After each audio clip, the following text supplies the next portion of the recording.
வைக்கும் உமைர் ரலியல்லாஹு அவர்களின் ஆர்வம்.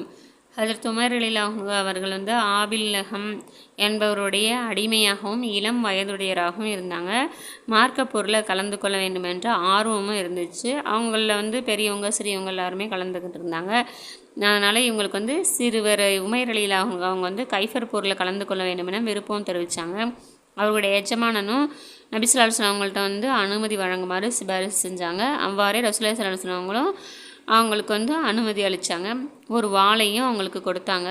அவருக்கு அந்த வாளை தம்முடைய கழுத்தில் தொங்க விட்டு கொண்டாங்க.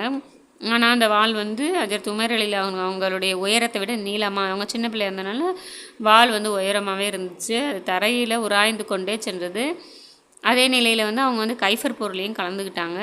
உமைர் ரலியல்லாஹு அவங்க சிறுவராகவும் அடிமையாகவும் இருந்ததால் கிடைத்த கனிமத் பொருளிலிருந்து முழு பங்கும் அவங்களுக்கு கிடைக்கல.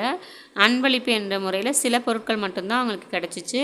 கனிமத் பொருளிலிருந்து முழு பங்கும் தங்களுக்கு கிடைக்காது என்று அவங்களுக்கு தெரிஞ்சிருந்தும் அவங்க ஆர்வத்தோட போரில் கலந்து கொண்டாங்க. அதற்காக பிறரை சிபாரிசு செய்ய சொல்லி கலந்து கொண்டிருந்தாங்க. இதற்கு தீனுடைய உத்வேகமும் மறுமையின் நற்பிரதிபலனும் கிடைக்குன்ற ஆசையிலையும் அல்லாஹுடையும் அவனுடைய தூதருடைய உண்மையான வாக்குறுதிகளின் மீதும் நம்பிக்கையும் தவிர வேறு எந்த காரணமுமே இல்லை.